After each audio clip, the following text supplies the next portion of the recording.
Procurador, no último dia 30 de maio, o senhor compartilhou uma notícia da Folha de São Paulo em que o promotor da Paraíba, coordenador do GAECO, Otávio Paulo Neto, afirma que a decisão do Supremo Tribunal Federal em enviar para a Justiça Eleitoral um dos processos envolvendo o caso do ex-governador Ricardo Coutinho fomenta a impunidade no âmbito da Operação Calvário. O senhor concorda com essa avaliação dele? Felipe, eu tive o privilégio, a honra de conhecer o promotor de justiça Otávio ao longo desse tempo de Lava Jato, ao longo desses últimos anos. E eu tenho nele uma das pessoas mais comprometidas com a sociedade, com o combate à corrupção e com a integridade que eu já conheci na minha história.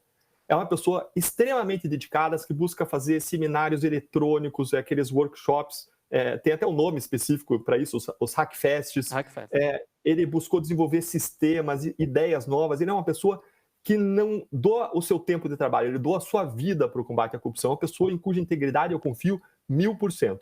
Então, ele ficou muito frustrado com essa decisão, como todos nós, do sistema de justiça que atuamos contra a corrupção, temos ficado frustrados com uma série de decisões que nós entendemos como decisões que tornam mais difícil a investigação e o processamento da punição da corrupção.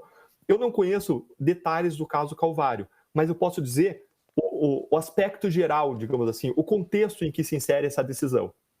O contexto em que se insere essa decisão foi uma discussão que aconteceu em 2009 no Supremo Tribunal Federal sobre onde deveriam tramitar os casos envolvendo corrupção política.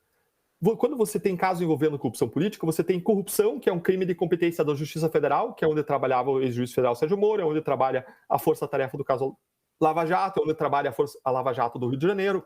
E você tinha destinação de recursos também para a campanha eleitoral, aquilo que popularmente se chama de Caixa 2.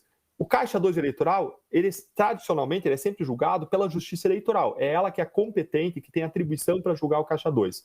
E como que a gente sempre trabalhou na Lava Jato?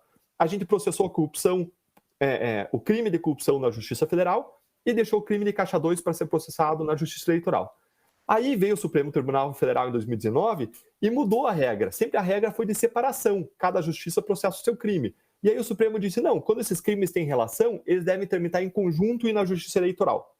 E pior, aplicou essa regra para o passado. Isso gera um risco muito grande de anulação. Por quê? Porque quando um caso tramita numa justiça que é entendida que não é adequada, não é onde devia ter tramitado, todo caso é derrubado, tudo é anulado. Então você tem um primeiro problema que vários casos estão sendo anulados com base nessa decisão, porque a regra do jogo sempre foi separar e foi assim que a gente trabalhou ao longo do tempo.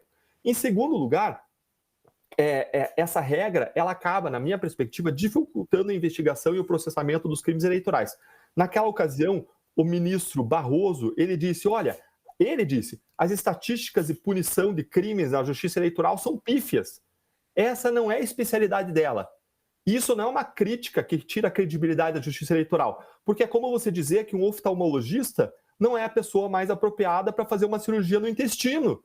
Não quer dizer que ele é um mau oftalmologista, ele é especializado em operar olho, não operar o intestino. Para operar o intestino, chama um gastroenterologista.